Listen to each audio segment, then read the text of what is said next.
ఓం సద్గురు గురుభ్యో నమ.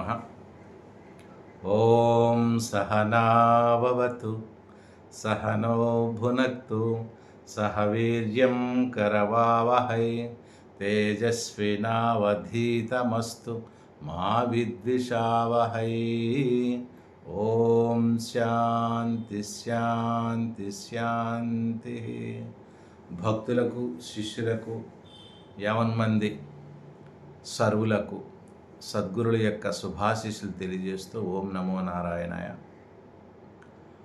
మరి ఈరోజు మనం తెలుసుకున్నటువంటి విషయం ఏంటంటే బ్రహ్మను, పరమాత్మను, ఆత్మను లెస్సగా ఏ విధంగా మనం తెలుసుకోవచ్చు అన్నటువంటి విషయాన్ని మనం తెలుసుకోవాలి.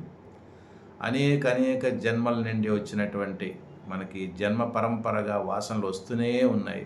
ఆ వాసనలో కోరికలు మనసులో, హృదయంలో ఉన్నంతకాలం బ్రహ్మను తెలుసుకోవడం చాలా కష్టం. అవి లెస్సగా నిర్మూలించి బయటికి పంపిస్తే తప్ప బ్రహ్మతత్వాన్ని మనం తెలుసుకోలేం. ఇది నేను చెప్పింది కాదు, మనకి ఉపనిషత్ మంత్రం తెలియజేస్తుంది. యదా సర్వే ప్రముచ్యంతే కామాయేస్య హృది స్థితాః అతః మర్త్యో మృతో భవత్యత్ర బ్రహ్మ సమశ్నుతే. యదా సర్వే ప్రముచ్యంతే కామాయేస్య హృది స్థితాః అథ మర్త్యో మృతో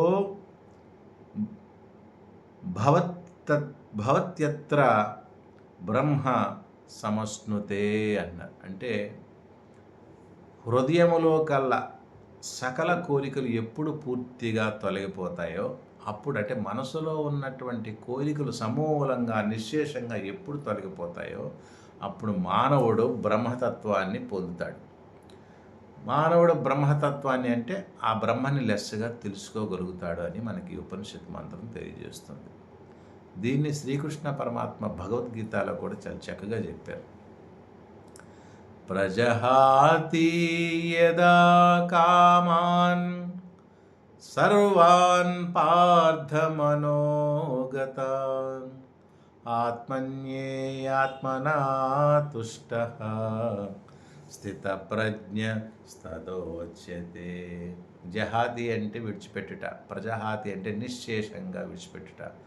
మానవుడు ఎప్పుడైతే తన మనసులో ఉన్నటువంటి కోరికల్ని సమూలంగా విడిచిపెడతాడో అప్పుడు ప్రశాంత చిత్తుడవుతాడు, బ్రహ్మతత్వాన్ని లెస్సగా తెలుసుకుంటాడు.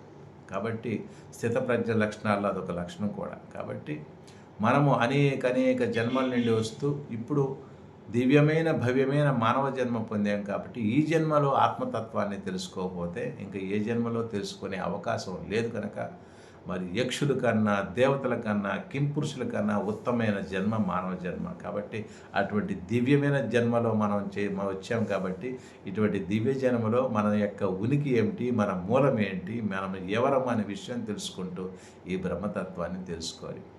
యయాతి లాంటి వాడు 2000 సంవత్సరాలు కూడా జీవితాన్ని అనుభవిస్తూ ఈ కోరికలు ఎప్పుడు కూడా పెరిగేవే కానీ తగ్గేవి కావు అని చెప్పి మన లోకానికి తెలియజేశాడు. కాబట్టి కోరికలు సమూలంగా మనం దాన్ని త్రుంచడానికి ప్రయత్నం చేయాలి.